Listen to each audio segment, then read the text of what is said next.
ඔබලා බලන්න තියෙන මල්ල ඔබලා බලන එක අපේ රටේ මිනිස්සුගේ හැටි. එහෙම බලලා විවිධ අර්ථකථන සපයන මිනිස්සු අපේ සමාජයේ ඉන්නවා. වෙනස අපි ඕනෑම කාරණාවක් දිහා බලන විදිහක් තියෙනවා. අපි ලිහලා බලන්න තියෙන මලු ඔබලා බලන්නේ නැහැ.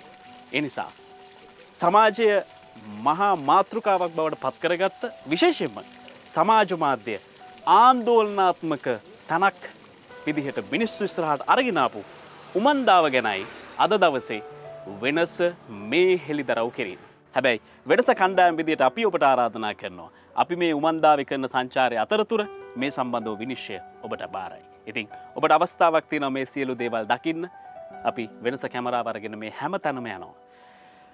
ලංකාවේ වගකිය යුතු මාධ්‍ය නාලිකාවක් පළමු වතාවටයි මේ උමන්දාවට එන්නේ. උමන්දා පරිශ්‍රයට ඒ Tamanගේ කැමරායස යොමු කරන්නේ. ඉතින් සමාජ මාධ්‍යයෙන් බොහෝ දේවල් කියන්න පුළුවන්. හැබැයි රටේ වගකිය යුතු මාධ්‍ය ජාලයකට, මාධ්‍ය ආයතනයකට, ස්වාධීන රූපවාහිනී මාධ්‍යට වෙනස අපිට එහෙම ආවට ගියාට කිසි දෙයක් ඔබ ඉස්සරහා ගෙනල්ලා අතාරින්න බෑ.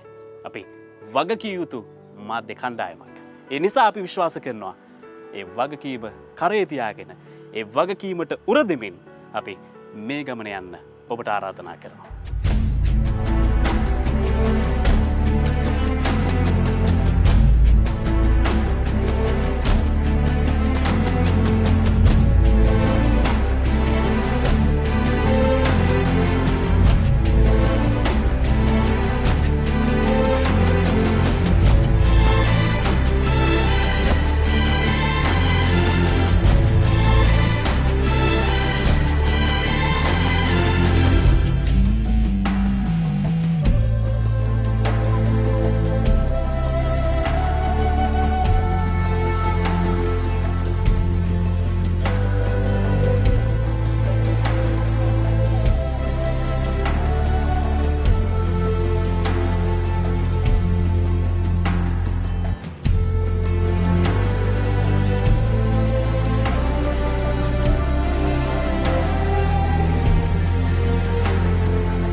සමාජය තුළ වැඩි වශයෙන් කතාබහට ලක්වෙන සහ අවධානය දිනාගන්න කාරණා ගැන මිනිස්සුන්ට එක එක විදිහේ අර්ථකථන තියෙනවා.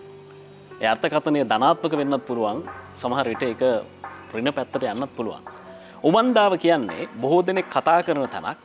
හැබැයි මේ උමන්දාව කියන සංකල්පය තුළ මොනවද තියෙන්නේ කියලා හරි අවබෝධයක් එක්කද කතා කරන්න කියන එක අපිට ප්‍රශ්නයක්. සහ ඔබට ඒ සම්බන්ධ මොකක් හරි අදහසක් ඇති. අපි උමන්දාවට ආවා. අපි වෙනස කණ්ඩායම් විදිහට උමන්දාවට ආවා. ඇවිල්ලා අපි පැයක් දෙකක්, දවසක් දෙකක්, පැය ගණනාවක් මේ පරිශ්‍රය ගත කරා. මේ සංකල්පය ඔබ ඉස්සරහා අපි දිගහරිනවා. මේ සම්බන්ධව විනිශ්චය ඔබට බාරයි. අපි මේ සංකල්පයේ නිර්මාතෘ අපේ සමන්තභද්‍ර ස්වාමීන් වහන්සේත් එක්ක කතා කරන්න සූදානම් වෙන්නේ. අපිට විසඳ ගන්න අපේ හදවත් වලට දැනෙච්ච ප්‍රශ්න ටිකක් තියෙනවා. අපි කතා කරලා මේ ටික විසඳගමු.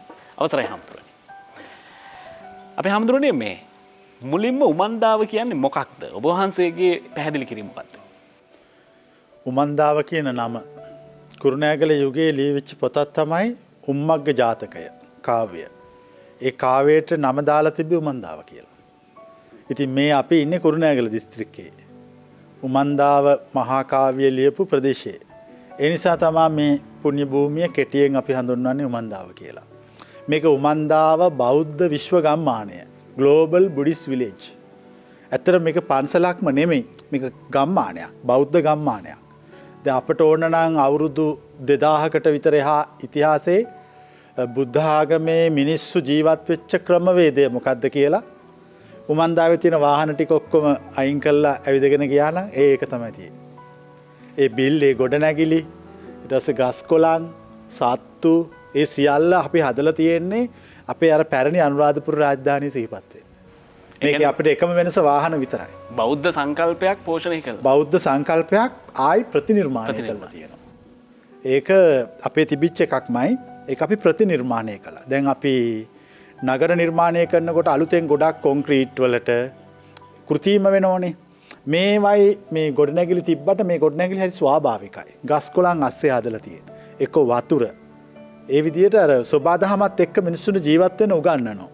ඇත්තටම උමන්දාවෙන් ඕන කලේ ජාතියට නව පණිවිඩයක් දෙන්න. ඒ කියන්නේ අපි ජාතියක් වශයෙන් අපි ඉදිරියට යන්න නම් අපි සකස් විය යුත්තේ කෙසේද? අපේ කෑම, ඇඳුම, ඊට පස්සේ අපි හිතන විදිය, ඇත්තටම මිනිස්සෙක්ගේ හිතන විදිය වෙනස් වුණොනේ ඔක්කොම වෙනස් වෙන්නේ. දැන් මේ මම හිතපු විදිය තමයි මේ ප්‍රතිනිර්මාණය කරලා තියෙන්නේ. මම ලෝකේ දකින විදිය.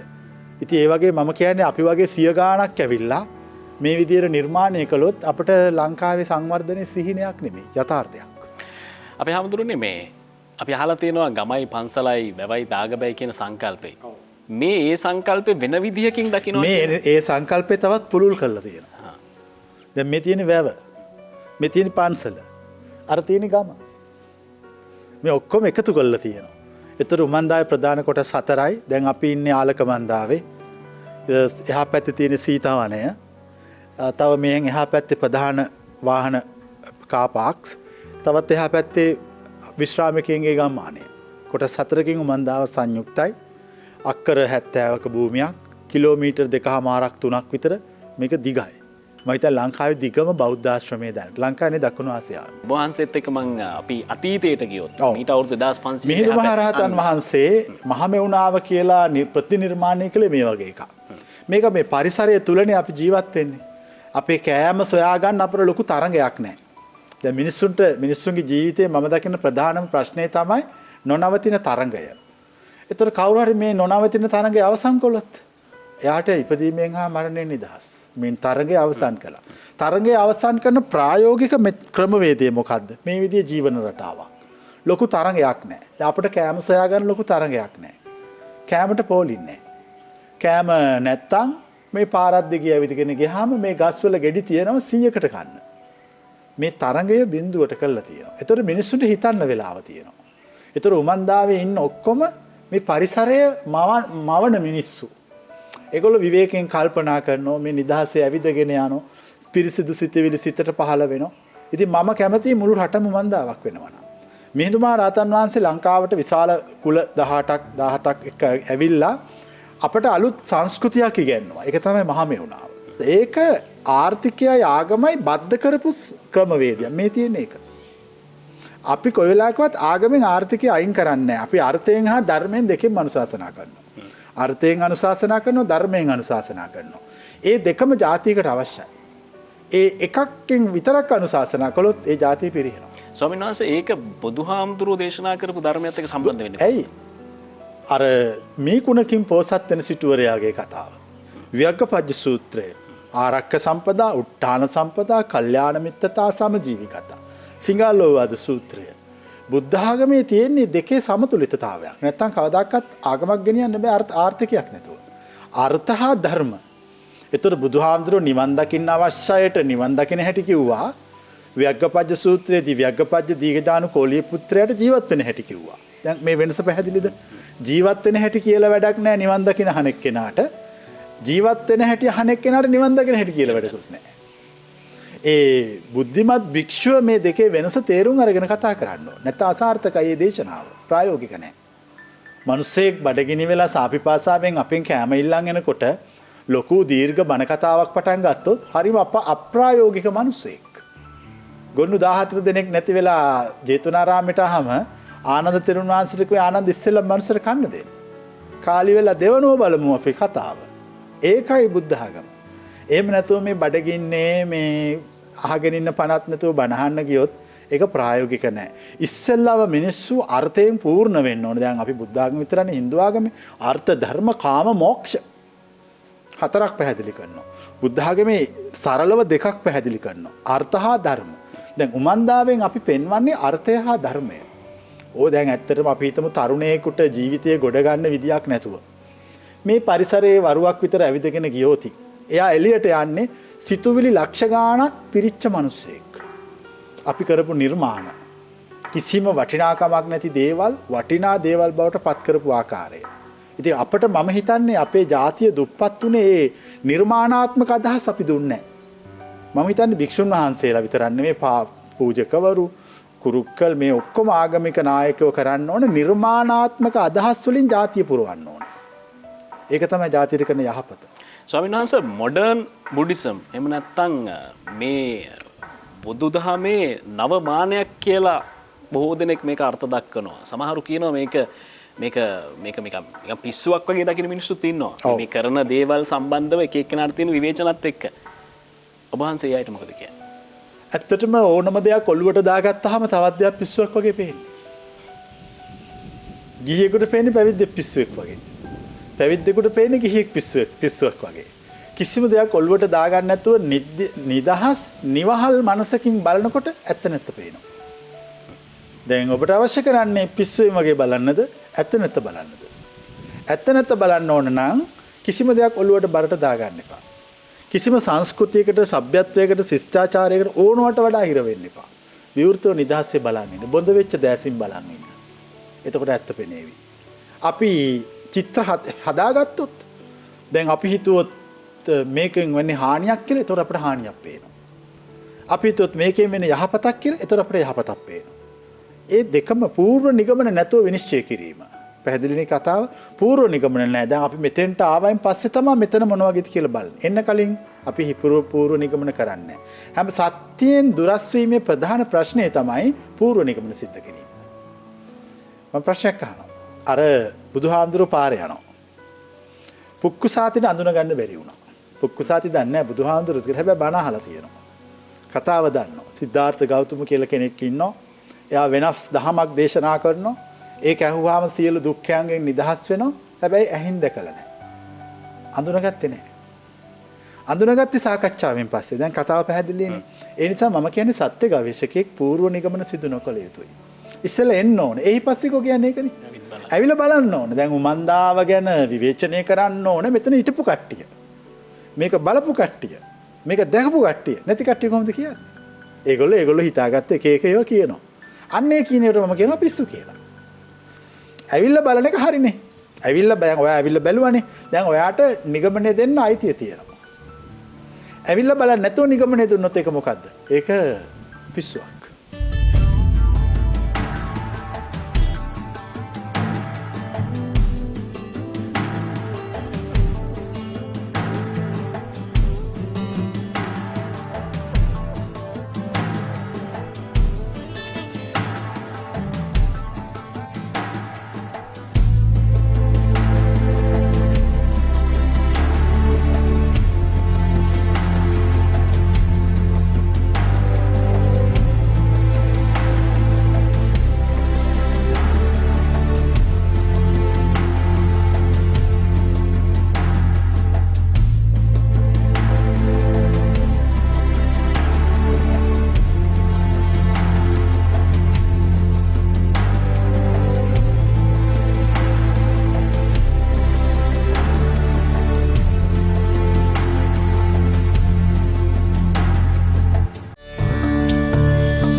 උමන්දාවට ආපු වෙලේ ඉඳලා අපි බලන හැම තැනකම අපිට පෙර නොවූ විරු අත්දැකීමක් තිබුණා.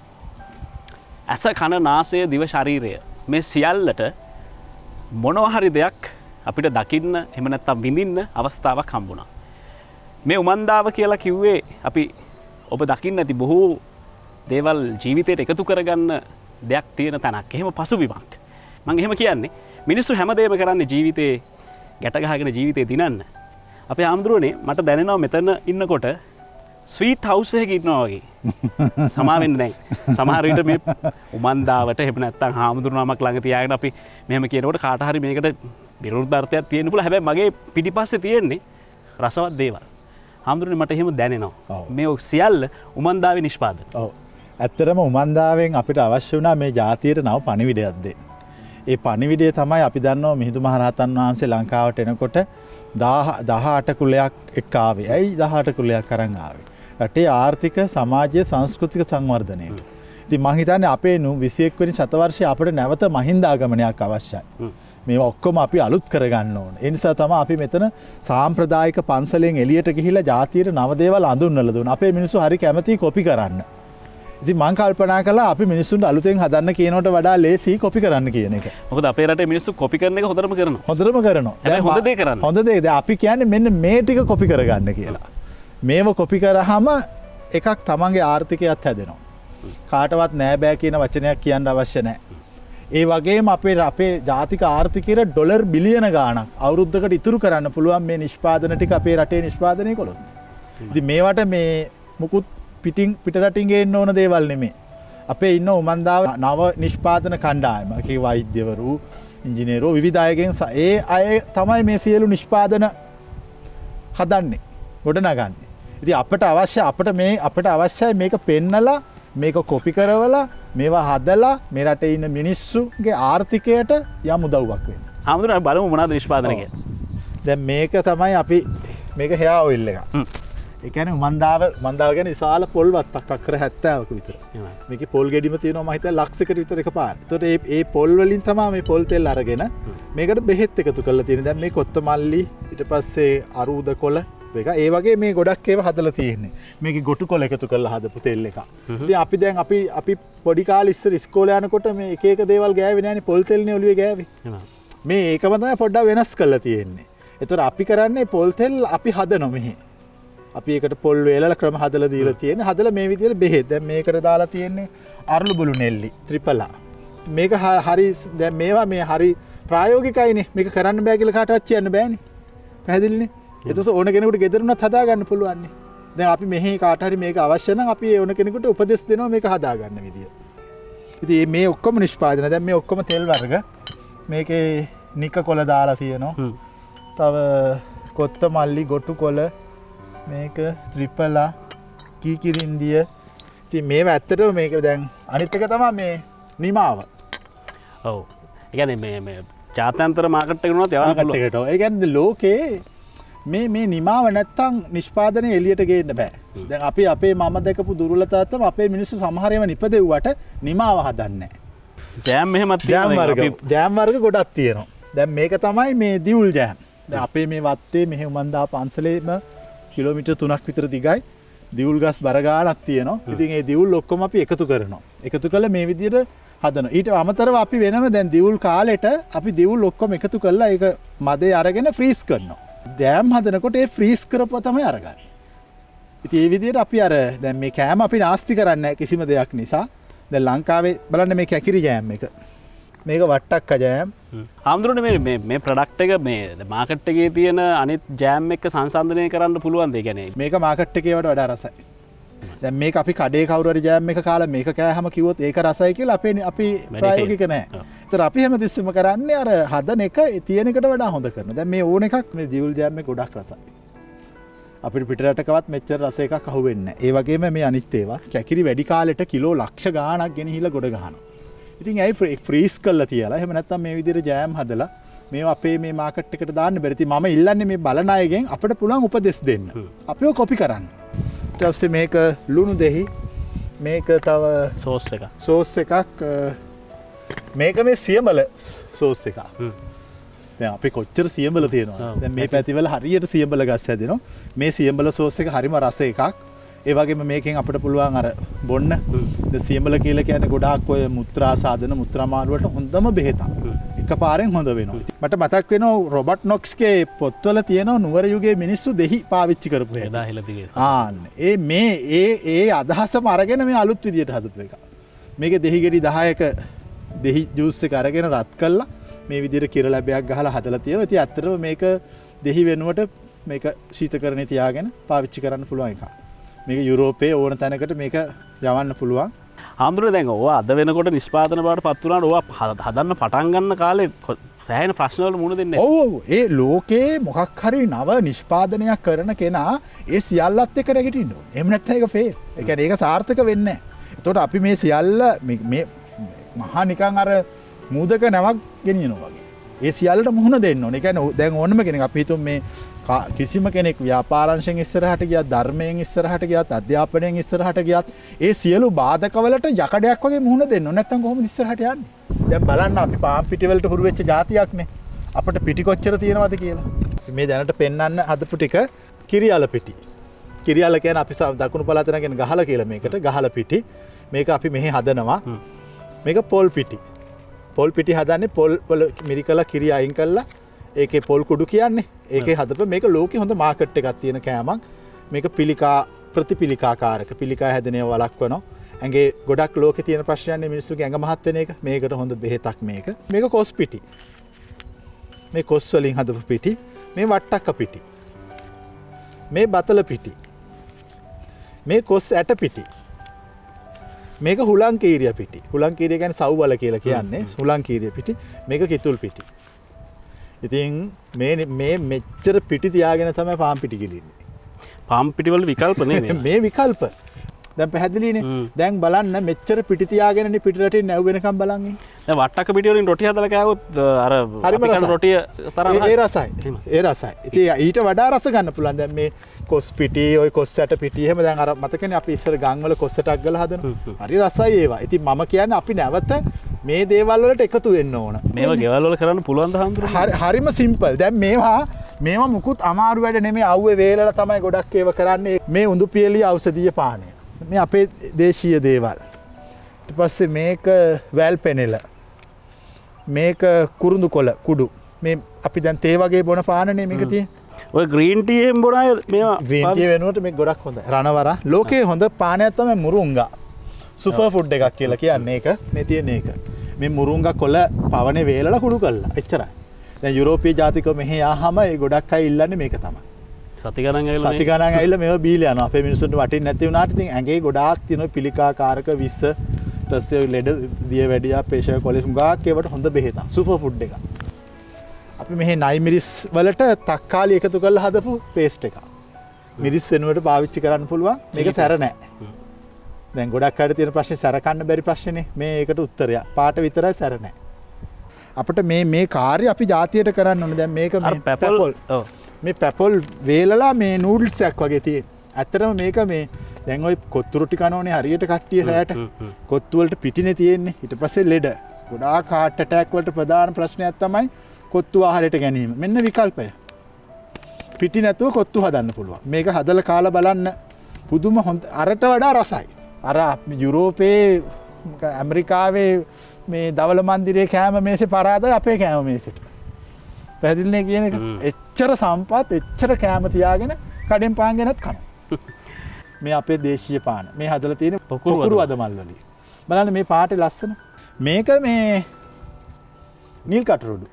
සෑහෙන ජනප්‍රියයි මේක මන්ද. ජනප්‍රියයි මේක ඕනනම් බීලා බලන්න ගලවලා.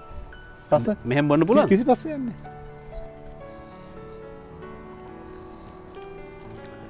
ඒ කියන්නේ මේ අර මාකට් එකෙන් අරගෙන බොනවා වගේ ශනිකව අන්න මොකද මේ ලෝකේ වෙනස් වුණානේ. මේ ලෝකේ දැන් මේකේ මල් විකුණලා ගිහිල්ලා ගෙදර ගිහිල්ලා හදාගන්න කොන කවදාකවත් කරන්නේ නැහැ. දැන් මං කියන්නේ ඉතින් මේක අපිට මේක මේ රටටම හදන්න බෑ. අපි මේ මොඩල් එකක් පෙන්වන්නේ. ඒතර ඕන කෙනෙකුට මේවා ගෙනල්ලා මේවා හදලා දැන් ළමයෙකුට ඉස්කෝලේ ගෙනියන්න නම් බීම දෙන්න එපා මේක දෙන්න. සියමල ඩ්‍රින්ක් එක. මේක හොඳම බීමක් මේක. ඉතින් මුත්‍රා මාරුව රොමෙ හැදුනාම මේක දිය කළ බිව්වා මේක බිව්වම හරියනවා.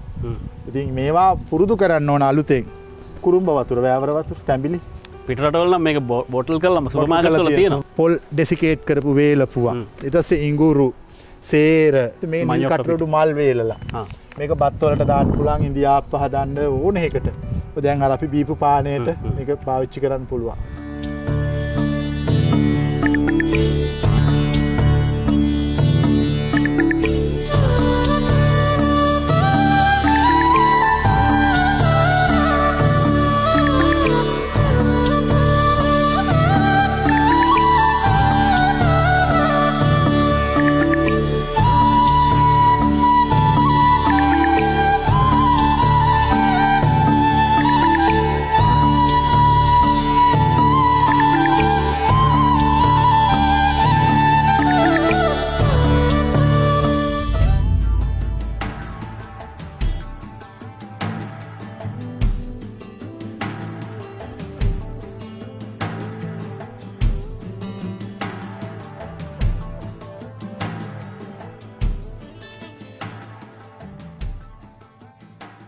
දැන් ඔබ වහන්සේලා මේ වගා කරන්නේ මේ රසායනික පොහොරත් යටින් දාලා උඩින් කාබනික පොහොරත් එක්කද?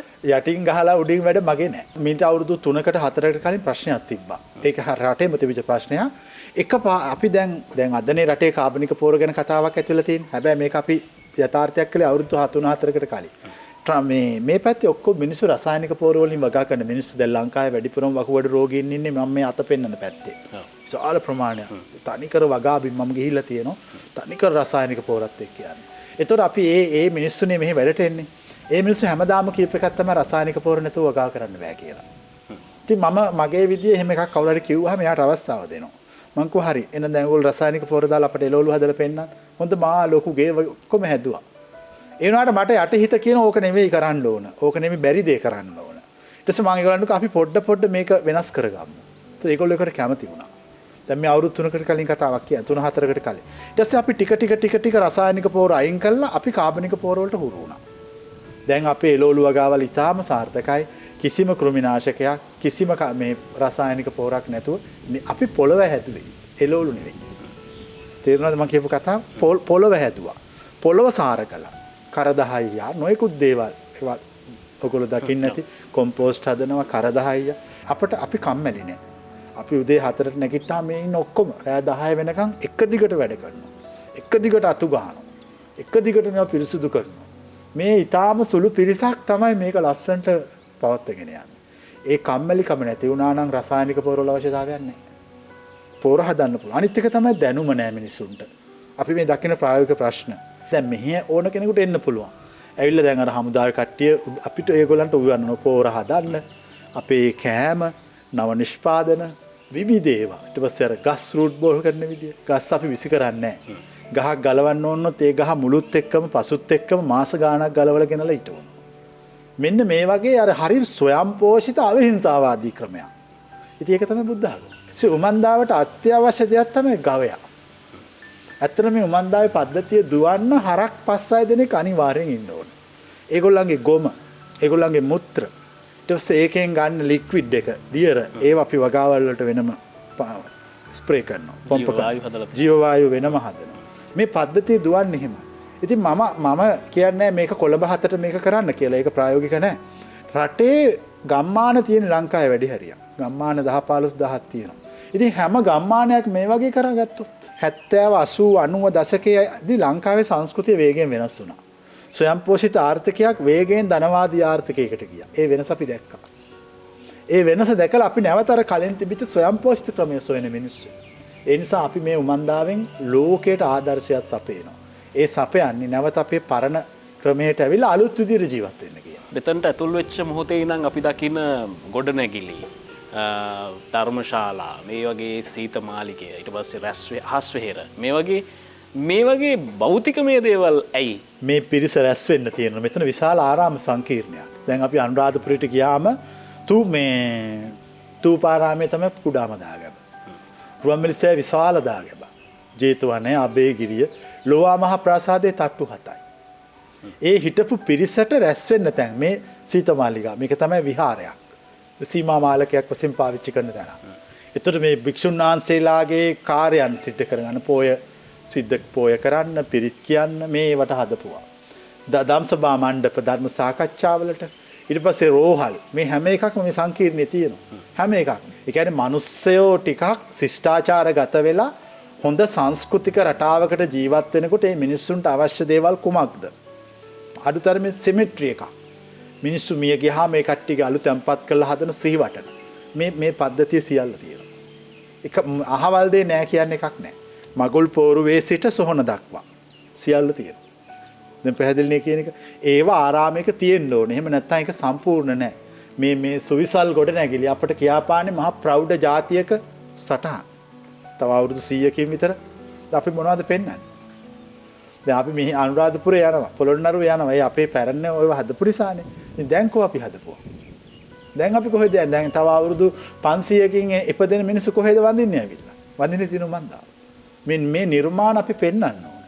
එතකොට තමයි දැන් මම කියන්නේ මේ ජාතියට ඉතුරු කරපුවා මේවා. මේවා අවුරුදු 100කින් මේ ජාතියට ඉතුරු වෙච්ච සම්පත්. මේ සම්පත් මේවා අවශ්‍යයි මේ ජාතියට. එහෙම නැත්නම් අපි කිසිම දියුණුවක් නැහැ. පැහැදිලිනේ? ඒ නිසා අපේ ප්‍රධාන අරමුණුනේ ස්වයං පෝෂිත පරිසර හිතකාමී බෞද්ධ ගම්මානයක් මේ හදලා තියෙන එක. අපේ හමුදුරනේ ගමේ පන්සලේ අපිට උගන්වන්නේ සියලු දේ අතාරින්න කියලා. එතකොට මේ වගේ ගොඩනැගිලි වෙන්න පුළුවන් යාන වාහන සැප සම්පත් කන බොන කෑම බීම ඉඳන් අපිට අතාරින්න කියලා. මම ප්‍රශ්නයක් අහන්න. අතාරින්න තියෙන්න ඕනද නැද්ද? අතාරින්න තියෙන්න. යමක් තියෙන්න ඕන. තිබිලාද අතාරින්න ඕන නැතුවද අතාරින්න ඕන? තිබිලා අතාරින්න ඕන. අපි උගන්වන්නේ තිබිලා අතාරින්න ක්‍රමයක්. ගැඹුරු නිවන ගැන අතෑරීම ගැන මානසික වශයෙන් නොබැඳී සිටීම ගැන ධර්මයේ කියන්න ඕන ජීවිතේ විඳලා ඉවර වෙච්ච කෙනෙකුට. බුද්ධ ආගමේ අතෑරීමයි ජෛන ආගමේ අතෑරීමයි වෙනස්. ජෛන ආගමේ අතෑරීම තමයි ඔක්කොම ප්‍රතික්ෂේප කළා වනාන්තරයකට ගිහිල්ලා එක ඇඳුමක් ඇඳගෙන ජීවත් වෙන එක. බුද්ධ ආගමේ අතෑරීම තමයි සියල්ල ඇති තැන නොබැඳී ඉන්න එක. පැහැදිලිද කියන එක? දැන් ඔයාට ඔක්කොම දේවල් අතාරින්න නම් ඔයා කරන්න ඕන මේ තියෙන දේවල් වලට නොබැඳී ඉන්න එක විතරයි. මේ ප්‍රතික්ෂේප කරන එක නෙමෙයි. ප්‍රතික්ෂේප කරනකොට හිතේ තියෙන තරහ. වෛරයක්. අපිට මේ සම්පත් කෙරෙහි වෛරයක් නැහැ. මේ භෞතික දේවල් මේ ගස් කොළන් මේ ගොඩනැගිලි කෙරෙහි අපිට කිසි වෛරයක් නැහැ. අපිට කිසි බැඳීමකුත් නැහැ. අපි මේවා නිර්මාණය කරලා හදලා තියලා අපි යනවා. බෞද්ධ විහාර සම්ප්‍රදාය අවුරුදු 2000 ගානක් තිස්සේ එන එකක්නේ.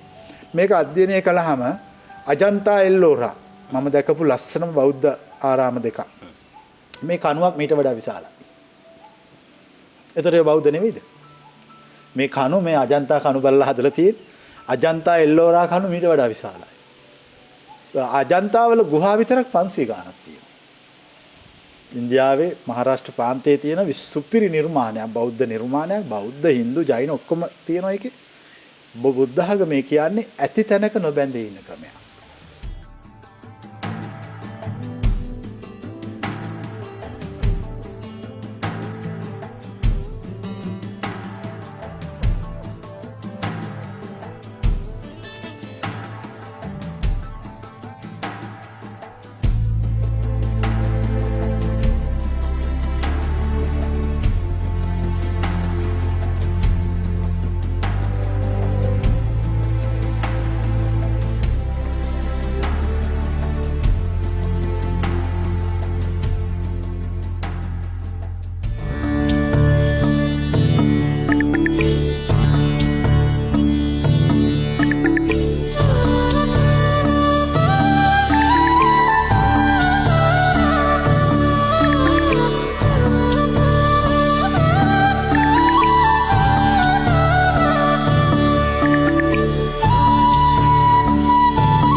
අපේ රටේ මිනිස්සු මේ සාමාන්‍යයෙන් සැරට කන්න කැමති වගේම ස්වීට්ස් මොන හරි කන්නත් කැමති.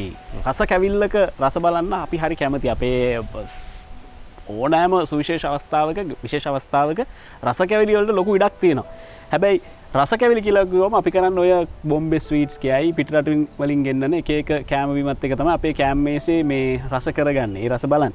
අපේ හාමුදුරනේ මෙතනට හමර උමන්දාවේ රස කැවිලි වල රස බලන්න මට හිතෙනවා මේ ඇහැට හරිම ප්‍රියයි ඕනම කෑමක් මුලින්ම ප්‍රිය වෙන්නේ ඇහැට බැලුවම හරිම ලස්සනයි මේ රසත් බලලා බලන්න ඕන ලස්සනද කියලා මට මතක් වෙනවා මේ හෙන්ඩ්‍රිස්ටි ලෝල්කට් ලංකාවට ඇවිල්ලා ගාලු වරායෙන් ගොඩ බැහැලා විජයානන්ද පන්සලට ගිහිල්ලා පන්සිල් ගත්තලුනේ එයාට තේ බොන්න කැවිලි 100 ගාණක් හැදුවලු වර්ග ඒ කාලේ අප්මන් අනේ කැවිලි වලට මොකද උනේ කියලා ඉතින් මේ කැවිලි අපි උමන්දාවේ හදන ඒවා මේවා පළතුරු වර්ග ඊට පස්සේ අපේ පිටි වර්ග අපි දැන් බලමුකෝ ඒවා යොදාගෙන හදපුවා මේවට කිසිම රසකාරකයක් වර්ණ යොදලා නැහැ මේ ස්වාභාවික වර්ණ බලන්න දැන් මේ ස්වාභාවික වර්ණ කොච්චර ලස්සනද කියලා ඊට පස්සේ දැන් මේක ජින්ජර් කෝන්ස් මේක ඉඟුරු වලින් හදලා තියෙන කෑම ඊට පස්සේ මේක හුලංකීරියා බිස්කට් ඕන්නම් කාලා බලන්න එකක් දෙකක් බලන්න ඒක පෙනුමත් එක්ක ඒ ළමයිකුරුණත් හරි මේක දැක්කහම මේ මැදට දාලා ක්‍රීම් බිස්කට් එක. ඔව් ක්‍රීම් ඇත්තටම අපිට දැන් මේවා අපිට පුළුවන් ඕන කෙනෙකුට උගන්වන්න හදන හැටි. ඉතින් ඒගොල්ලෝ කැමති අය අපිට කතා කරලා මේ මන්දාවට ඇවිල්ලා බලලා මේ ඔය ඉන්න අපේ කණ්ඩායම සම්බන්ධ කරගත්තා නම් උගන්වන්න පුළුවන්. මේක හරි ලේසියෙන් හදන්නත් පුළුවන්. උලංකීරිය කියන්නේ මේ ලෝකෙම තියෙන හොඳම කෑමක්. පැරණි සවුත් ඇෆ්‍රිකන්ස් ගෝත්‍රිකවල විස ඊතල වැදුනහම මේක තමයි කන්න දීලා තියෙන්නේ. විස නැසෙන කෑමක්. පපායා මස්කට් පැපොල් වලින් හදපු මස්කට් එක. හරි මොනවාද? පාට තිබිලා වැඩක් නැහැ නේ රස නැත. මේක පොඩ්ඩක් මේ ස්පයිසි වැඩි, මිරිස් වැඩි මේකට. ඒ වුණාට මේක හරිම රස කෑමක්. මේක හදන්නේ චට්නි එකක් ඇම්බ්‍රෙල්ලා වලින් හදන්නේ. මේ ඉඟුරු බිස්කට් එකක් කාලා බලන්න. මේක ඉඟුරු වලින් අපි මෙහි විශාල ඉඟුරු වගාවක් තියෙනවා අක්කර ගානක. ඒවා අපි වලින් තමයි මේ බිස්කට් වර්ග හදන්නේ. මේවට රසකාරක මොකුත් දාලා නැහැ. කල් තියාගැනීමේ දේවල් දාලත් නැහැ. ඒ හින්දා අපි මෙහි ස්වභාවිකයි වැඩි කල් තියාගන්නේ. ඉතින් මේක මේ විශේෂ කෑමක් අපි දැන් ওই මස්කට් කියා කන්නේ තනිකර පාටනේ මොනවාද එක එක කලරින් දාපු කෑමනේ මේ දිවුල් වල තියෙන ස්වාභාවික පාට ජුජුබ්ස් කියලා තියෙන. ඔව් ඇත්තටම දැන් ඔය මේ අපේ රටේ ළමයි පොඩි ළමයි හරි ආස කෑමක් නේ මේක. නමුත් පොඩි ළමයින්ට දෙන්නේ මේ කහ කිමිකල් සමහර රෙදි වලට දාන ඩයිනේ දාන්නේ. මේ බලන්න මේ අපේ ස්වාභාවික පාට. මේ පැපල් පාට. මේක පැපල් වලින් හදන්නේ කිසිම කෘත්‍රිම දෙයක් නැහැ. කාලා බලන්න රස. මේ කහ දාලා තියෙනවා. අපේ කහ උමන්දාවේ කහ දාලා මේකට වදමල් පාට. වදමල් පොකුරු වදමල් මේකට නිල් කටළු. ඉතින් මේක ඇත්තටම හරිම රස ගුණ කියන්නේ ළමයෙකුට බය නැතුව දෙන්න පුළුවන් කෑමක්. මේකේ මුකුත් කෘත්‍රිම දේවල් මුකුත් නැහැ. මේක මඤ්ඤොක්කා කේක්.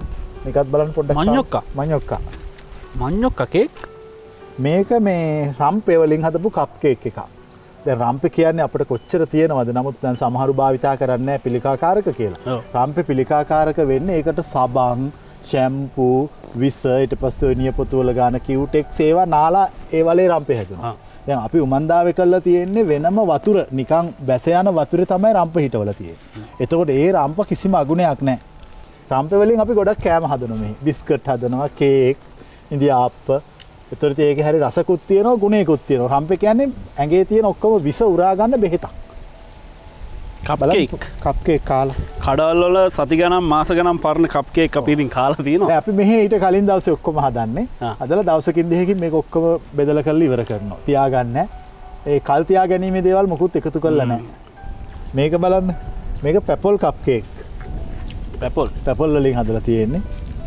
ස්පන්ජි එකක් කියලා කියන්නේ. ඇත්තටම මේ ඕන කෙනෙකුට කරන්න පුළුවන්. දැන් ඔය ගොවියෝ කෑ ගහනවා කිසිම ලාභයක් නැහැ කියලා. පැපල් විකුණන්න නැතුව කප් කේක් විකුණන නම් ලාභයේ 4-5 ගුණයක් ඒගොල්ලන්ට එනවා. මේ ඕගනික් කෑම වලට ලොකු මාකට් එකක් රටේ තියෙනවා. ඕගනික්. මේක බතල වැලි තලප. මේකට මේ ওই බතල පිටි වලින් හදලා තියෙන. බලන්න ඕක රස කාලා. මේක අර විදිහටම දැන් අර රම්පේ වලින් හදපු කේක් එකක්. මේවා ගොඩක් අර වෙජිටේරියන් විදියට හදන්නේ. මොකද ලංකාවේ පරණ කෑම ගොඩක් වෙජිටේරියන් කෑම. ඒ කියන්නේ මේ දැන් ওই පොල් මිරිකලා කට්ටිය විසි කරනෝනේ පොල් කුඩු. අපි මෙහි පොල් කුඩු වේලලා පිටි කරනවා. ඒවෙන් තමයි මේ බිස්කට් හදන්නේ. ඒ කියන්නේ මේක රටේ විශාල නිෂ්පාදනයක් ලොකු. දැන් රස තේරෙනවද කොච්චර රසද කියලා? ඒකේ පැණි රසම නෙමෙයි තියෙන්නේ කිරි රස, තෙල් රස, පැණි රස ඔක්කොගේ මිශ්‍රණයක්. ඒතකොට දැන් මේක අපි දැන් යුරෝපයට එහෙම අපිට මේක එක්ස්පෝර්ට් කරන්න පුළුවන් නම් කාට හරි මේක කළා මේක ලොකු මාකට් එකක් ඒ රටවල හදන. මොකද ලෝකයේ යුරෝපීය ජාතිකයෝ හරියට දැන් අලුතෙන් පොල් තෙල් වලට පුරුදු වෙලා තියෙනවා. පිරිසිදු පොල් තෙල් බොන්න. ඒක ඒගොල්ලෝ කියන්නේ මේ බඩේ හැදෙන කැන්සර් වලින් දවස් 3ක් පොල් තෙල් බිව්වොත් 97%ක් සුවපත් වෙනවා කියලා.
මේ ව්‍යාපෘතිය පටන් ගන්න කාලේ සෑහෙන්න දුෂ්කරතා මධ්‍යයේ පටන් ගත්තා කියන එක තමයි අපිට මෙතනට ආපු වෙලේ ඉඳන් ලැබෙන සියලු අවබෝධයන්ගෙන් අවසාන ඒ අපිට හදවතට දැනෙන්නේ. ඒ මුල් කාලේ මතක් කරමු. 2015 දෙසැම්බර් මාසේ 17 වෙනිදා මේ ඉඩම ලියපු දවස. ඒ ලියනකොට මේ ඉඩමේ කිසිම දෙයක් තිබුණේ නැහැ. පොඩි අර උඩ තිබිච්ච ගෙයක් තිබ්බා. මමත් ඇවිල්ලා ඒ ගේම හිටියේ. මගේ කාමරේ සර්පයෝ 7 දෙනෙක් හිටියා පළවෙනි රාත්‍රියේ දවසේ. රෑ මම නැගිටලා බිමට බහිනකොට සර්පයෝ 7 දෙනෙක් වට කරගෙන හිටියා. ඒත් කලබලයක් වුණේ නැහැ. කලබලයක් කළ වැඩක් නැහැ නේ. දැන් ඇවිල්ලා ඉවරනේ සත්තු. ඊට පස්සේ අපි ලයිට් දාලා ඒගොල්ලෝ එළියට දාලා ආයෙ නිදාගත්තා. ඔක්කොම හාමුදුරුවෝ මම හිතන්නේ 7-8 19ක් හිටියා. ඔක්කොම හිටියේ එක ගෙයක්. එක ගෙයයි තිබුණේ. ඊට පස්සේ අපි එතන ඉඳගෙන දැන් 2017 ඉඩම ලිව්වා. මේ දැන් අපි මේ ලස්සන තැනකනේ අපි ඉන්නේ. මේක සීත මාලිගාව. මේ චිත්‍ර ඇඳලා මේක මහා නිර්මාණයක්. තව අවුරුදු 100කින් ඇවිල්ලා මේව බලනකොට මේවා මේ ජාතියට ඉතුරු කරපු අපි. කියන්නේ අපි ගෙනියන්නේ නැහැ කවුරුවත් අපි ඔක්කොම මැරිලා යයි. හැබැයි මේ නිර්මාණ අවුරුදු 10 ගාණක් මේ ජාතියට දැන් අර අනුරාධපුරයේ ගිහිල්ලා මිනිස්සු බලන්නේ. ඒ වගේ ජාතියට ඉතුරු වෙනවා. මෙතන තිබුණේ මඩ වගුරක්. මෙතන වැවක් තිබුණෙත් නැහැ මාලිගාවක් සීත මාලිගාවක් තිබුණෙත් නැහැ. මේ මඩ වගුරේ අපේ කකුල් අඩි ගාණක් එරුණා. ඊටසේ මම මුලින්ම කරේ මේ මුළු ඉඩමෙම සමෝච්ච රේඛා ප්ලෑන් එකක් හැදුවා. හදලා මේ ඉඩමෙම පහතම තැන බැලුවා. මේ තමයි පහතම තැන. මෙතන වැවක් හැදුවා. ඒ සමෝච්ච රේඛානුව බලලා මෙතන මේ වැව අඩි 20කට විතර යටයි. විශාල ජල කඳක් රඳවගෙන ඉන්නවා. අර වැව් බන්ට් එකත් හැදුවේ මම්මයි. හැබැයි ඒක ඉතින් හදලා අවුරුදු 2ක් විතර හැදුවා. හදලා ඉවෙල්ල බලනකොට ඇවිල්ලා බලනකොට පාස් ඒක. කියන්නේ හරියට හදලා තියෙනවා. මං හැදුවා කොහොම හරි. ප්‍රමිතියට හදලා. ඔව් ප්‍රමිතියට හදලා තියෙනවා. කිසිම ප්‍රශ්නයක් නැහැ. ඒ වගේ අපි මේ දැන් බලන්න මේ වටේ බලනකොට දැන් ඔයගොල්ලෝ ඊයේ රාත්‍රියේ හිටියානේ. නගරයක් වගේ. ඔක්කොම මේ කිලෝමීටර් ගාණක් රැයිල වෙනකන් ලයිට් පත්තු වෙනවා. ඒ කිසිම සද්දයක් නැහැ. හරිය නිස්කලංකයි. කියන්නේ කෙනෙකුට ජීවිතේ අලුතෙන් දකින්න හොඳ තැනක්. එහෙම එකක් තමයි හදන්න ඕනේ. පන්සල් ලෝකේ පුරාම තියෙනවානේ. පන්සල්ලක් අලුතෙන් හදනවට වඩා අලුත් නිර්මාණයක් දැන් මිහිඳු මහරහතන් වහන්සේ මම විශ්වාස කරන්නේ ඉඩිය අගත සෙනත් පරණවිතාන මහත්තයා කියන්නේ සමෘද්ධිය පිණිස වැඩම කළා. හරිනේ? මහින්ද තෙර ඉඩිය අගත. මහින්ද තෙරුන් ඉර්ධියෙන් ආවා කියලානේ අර්ථය සමෘද්ධිය පිණිස වැඩම කළා.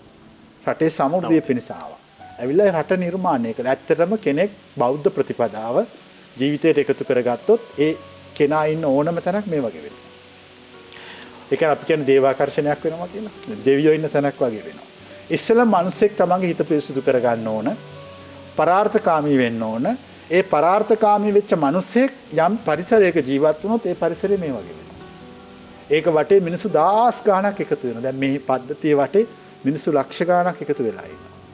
ඔබ වහන්සේගේ සංකල්පයත් එක්ක කියන්නේ මේක පටන් ගන්නකොටම අරමුණුනේ මේක වගා කරලා ආර්ථිකමය පැත්තෙන් මොකක් හරි අරමුණකට යන්න නෑ. මේක අපි යමක් කරනකොට ලොකු විෂන් එකක් තියෙන්න ඕන. කලබලයේ කිසිම දෙයක් කළොත් ඒක අසාර්ථකයි. මම කලේ මේ ඉඩමේ හැම තැනක්ම තනකොළ තිබුණේ මුළු ඉඩමම.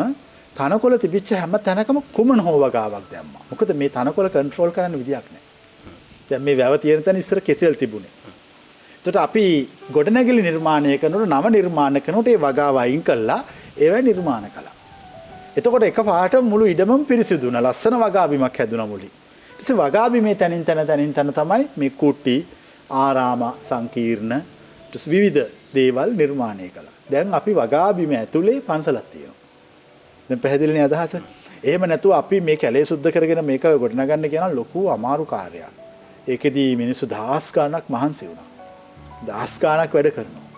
ඒ වැඩ කිරීමේ ප්‍රතිඵලය තමයි ඇත්තටම මේ මෙතන අවශ්‍යුනේ. දැන් මම පුංචි කාලේ ජීවත් වුණේ මේ වගේ පරිසරයක.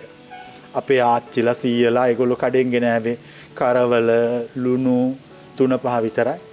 ඒගොල්ලෝ එළවලු සියල්ලම ගෙදර වගා කරගත්තා. අල ಜಾති හිටව ගත්තා. කෙසෙල් කිසිම දෙයක් කඩෙන් ගෙන. ඉතින් මේ අපි පොඩි කාලේ ජීවත් වෙච්ච විදිය.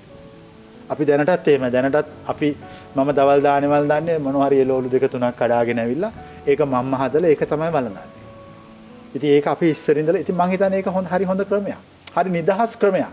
කාටවත් බරක් නැහැ ජීවිතේ. ස්වාමීන් වහන්සේ මේ දැන් බුදුදහම සම්බන්ධව විවිධ අර්ථකථනත් එක්ක ඔව්.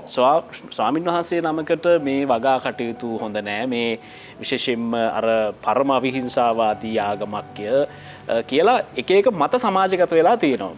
එතකොට ඔබ වහන්සේලා මේ කරන්නේ ඒ කියන කාරණාවලට පටහැනි කාරණාවක්. බුද්ධ ආගම පරමාවිහිංසාවාදී ආගමක් නෙමෙයි. බුද්ධ ආගම අවිහිංසාවාදී. එතකොට මම ඔය ප්‍රශ්නයක් අහනවා. දැන් අවිහිංසාවාදී ආගමක් කියලා බත් නොකා හිටියොත් මොකද වෙන්නේ? එහෙම එකක් බුද්ධ ආගමේ නැහැ. සත්තු මරන්න තහනම්. සත්තුන්ට හිංසා කරන්න තහනම්.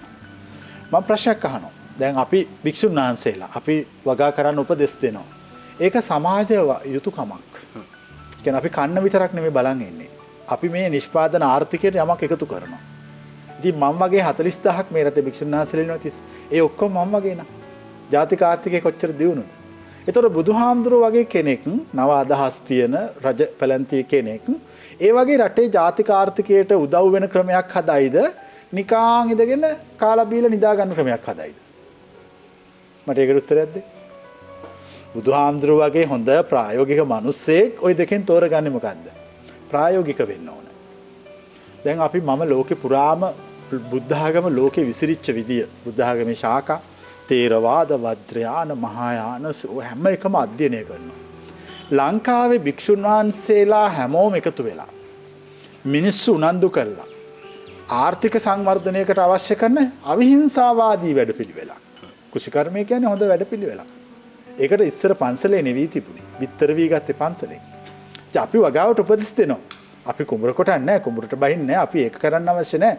මේ වගා කරන්න, මේ එළවලු මේවා වගා කරන්න, මේවා අලුතෙන් බීජ හදන්න, මේවා මේ කට්ටියට දෙන්න.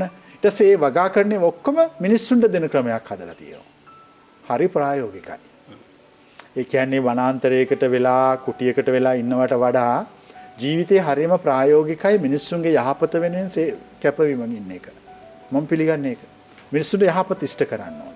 අර්ථය අවශ්‍ය කෙනාට ආර්ථිකයක් හඳුන්වලා දෙන්න ඕන. ධර්මයේ සොයන කෙනාට ධර්මය හඳුන්වලා දෙන්න ඕන. දැන් මෙතෙන්ට මිනිස්සු දෙකම හොයාගෙන එනවා. සමහර තරුණ පිරිස එනවා, සමහර අය එනවා මෙතනින් අපිට ජීවිතේ ගොඩ ගන්න මොකක්ද අපිට ගන්න පුළුවන් දේ. සමහර අය එනවා හොඳට ඉගෙනගෙන රස්සාවල් කළා, ධනය හොයලා දැන් මට ඒව ඇති. මට ඊට වඩා වෙනස් විදියක් දැන් ජීවිතේට අවශ්‍යයි. කොහොමද මේ සසරින් මට නිදහස් වෙන්නේ? ওই දෙකම හොයන් එනවා. ওই දෙකම සොයන අයට දෙකම කියලා දෙනවා. එතකොට ඒක හරි ප්‍රායෝගිකයි. අනික මම කියන්නේ අපි කතා කරන හැම දෙයක්ම අපේ අත්පස තියෙන්න ඕන. මම හඳ ගැන කතා කරන්න කැමති අතට ගත්ත දවසකට. පැහැදිලිද මම කියන එක? මම කියන්නේ මම හඳ ගැන කතා කරන්න කැමති හඳ අතට අරගෙන. මම කතා කරන්න කැමති නෑ ඈත අහසේ දකින්න බැරි හඳක් ගැන. මම ඉර ගැන කතා කරන්න කැමති මේ ඉර මෙහෙම අතට ගත්ත දවසට. මම කැමති නෑ අර පේන්නෙත් නැති අල්ලන්නත් බැරි කියන්නත් බැරි ඉරක් ගැන මෙහෙ ඉඳන් කතා කරා. පුරෝකතන දෙන්න බෑ. පුරෝකතන දෙන්නේ නැහැ. අපි ප්‍රායෝගික යථාර්ථයක් සොයන මිනිස්සු.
මෙතනට එන ඕනම කෙනෙක් මෙතන මහාන කරගන්නවද? නෑ.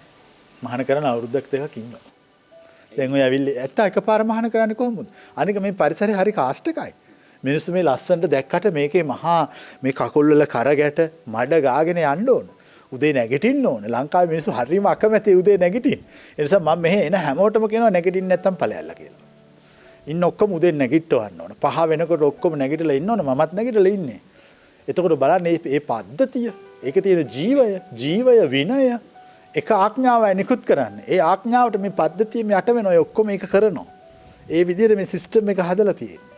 දැන් පැහැදිලිනේ. එහෙම නැත්තම් මෙච්චර ලොකු එකක් පාලනය කරන්න බෑ.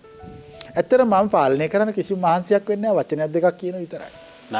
නායකත්වය කියන්නේ ඒක. නායකයෙක් දඟලන්නේ නැහැ. නායකයෙක් පැත්තකට වෙලා නියෝග දෙනවා. ඒ නියෝගය ක්‍රියාත්මක වෙන්න අවශ්‍ය කරන පසුබිම හදලා තියෙනවා. දැන් පැහැදිලිද නායකත්වය කියන්නේ මොකක්ද? එච්චරයි නා. ඒක අවශ්‍යයි. රටට අවශ්‍යයි, ලෝකයට අවශ්‍යයි. පන්සලකට අවශ්‍යයි පන්සලේ ආගමික නායකත්වය. ඉතින් ඒක මෙතන හරියටම ක්‍රියාත්මක වෙනවා.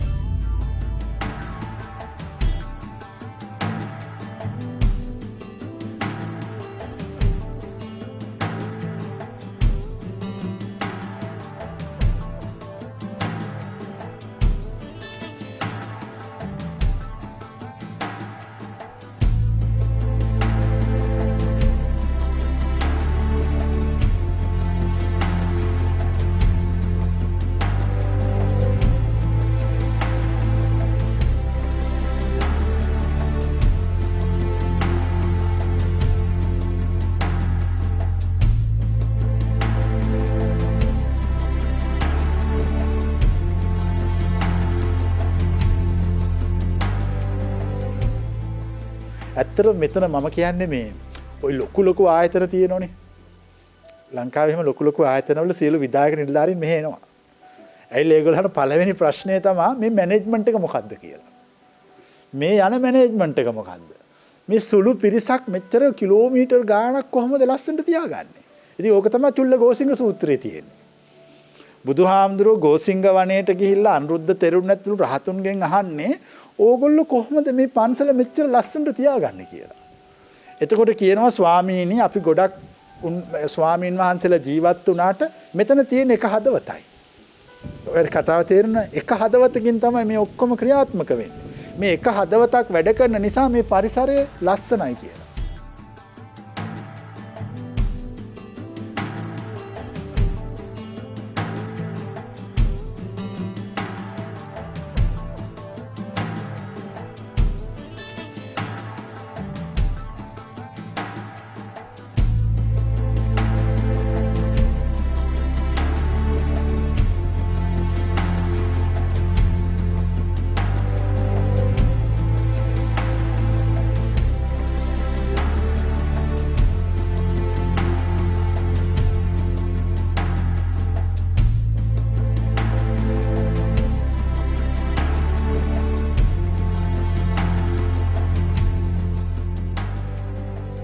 මොනවද හාමුදුරනේ මෙතනටම දකින්න විඳින්න තියෙන අංග කියලා හුවොත් මේ සමස්ත පරිසර පද්ධතිය. නිවෙන් ඇත්තට මෙතන ඇවිදිනකොට ඔයගොල්ලන්ගේ හිත නිවෙන්න ඕන. අර තිබිච්ච මහා අපි කියන්නේ මේ මනසෙහි අරගලය මම එකට කියන්නේ මනසෙහි හැම මිනිස්සෙකම මනසේ අරගලයක් තියෙනවා. මේ අරගලේ සුවපත් කරගන්නේ කොහොමද? කොච්චර සල්ලි තිබ්බත් මේ අරගලේ සුවපත් වෙන්නේ නැහැ.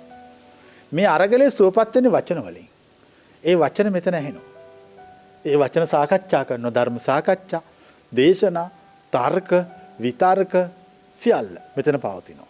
ඒ මනස සුවපත් කරනවා. ඉතින් ඇත්තට මම කියන්නේ මුකුත් කරන්න ඕනේ නැහැ. මෙතන ඇවිල්ලා දවස් දෙකක් මේ ඉන්න මිනිස්සු ඇත්තට මෙතන හුඟක් හොඳ මිනිස්සු ඉන්නේ. විවිධ රැකියා කරපු. ඊටාම මගේ ජීවිතේ මම ලැබපු ලොකුම වාස්‍ය මේ විහාරවත්, ධනයවත් ඒ කිසිවක් නෙමෙයි. ඊටාම පිරිසිදු හිත් තියෙන මිනිස්සු සිය ගාණක් මම වට කරගෙන ඉන්නවා. ඒක නිකන් අර මීමැසි රාජධානියක අර රැජිනිය වට කරගෙන සියලු වැඩකාර මැස්සෝ ඉන්න වගේ මෙතන ඒ මිනිස්සු ජීවිත පරිත්‍යාගයෙන් කටයුතු කරන්නේ. ඒක මම හිතන්නේ විශාල පිනක්. ඒ මිනිස්සුන්ට එහෙම හම්බ වෙන්නේ නැහනේ. විශ්වාස කරන්න පුළුවන් මිනිස්සු සිය ගාණක් ඉන්නවා. මිනිස්සුගේ ජීවිතේ පිරෙන ඉස්කෝලේ ගියම් විතරක් නෙමෙයි. මිනිස්සු ඇසුරු කළාම.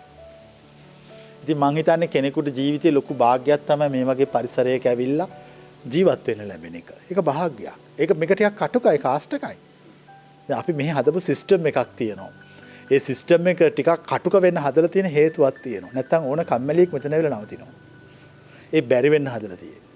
ඒතර මෙතන තියෙන විනය නීතිමාලාව, මෙතන තියෙන ඩිසිප්ලින් එක ඒවත් එක්ක ගොඩාක් හිතහයිය කෙනෙකුට ඔරොත්තු දෙනවා.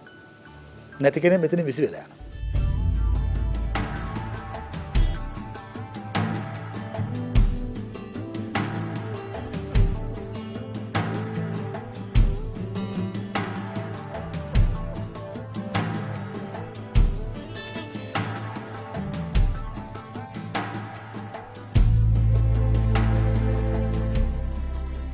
මෙහි මාල් ටැංකියක් තියෙනවා. හැමෝම මාල් ටැංකිය වලට ගෙනත් දාන්නේ පිටරටින් ගෙනාපු නොයෙකුත් ඉංග්‍රීසි නම් තියෙන මහා විචූර්ණ මාළු. මම වට කැමති නෑ. ඔය මේකේ අපි මේ පැත්තේ ඔක්කොම දේශීය මාළු වගා දාලා තියෙන්නේ. හුංගෝ, මල් කොරලි හැම જાතියක්ම. දැන් අපිට කාවයියෝ නෑනේ. මම හැම තැනම ලංකාවේ කාවයියෝ හොයලා මේකට ගෙනලා කාවයියෝ දැම්මා. ඉතින් මම කොයි මාල් ටැංකියට දාන කොරලි ටිකක්. අපි හැමෝම කොරලි දැක්කේ උඩින් අල්ලගෙන කන්නනේ. ඔයා ගිහිල්ලා බලන්න මේ මාල් ටැංකියේ ඉන්න කොරලින්ගේ ලස්සන. පැත්තෙන් දකින්න. ජීවිතේ වගේ. මම ප්‍රශ්නයක් අහන්නම්. වහිනකොට තෙමෙනවද දුවනවද? අපි දුවනවද? අපි තෙමෙනවා. අපි දෙගොල්ලෙක්. අපි මෙහි ඉන්න ඔක්කොම තෙමෙනවා. ඇයි අපිට වැස්තරි තෙමෙන්න වෙලාවක් නැහැ. දැන් ඕගොල්ලෝද ජීවිතේ ලස්සනට විඳින්නේ අපිද? දැන් මං කියන එක තේරුණානේ. රමණීයානි අරඤ්ඤානි යත්තන රමති ජනෝ වීතරාගා රමෙස්සන්ති නතේ කාම ගවේසිනෝ. පරිසරයේ ලෝකේ ලස්සන දකින්නේ හිත පිරිසුදු කරගත්ත මිනිස්සු. අපි වැස්සට තෙමෙනවා. විඳිනවා. දැන් අපට හුළඟ හමනවනේ. අපි කැමති හුළඟ සැර වෙනවට. අපේ මේ සිවුරුත් ගැලවිලා යනවට. අපි ඒකට දුක් වෙන්නේ නැහැ. හුළඟ ගැන හිතලා සතුටු වෙනවා. මුළු ජීවිතේම ওই වගේ නා.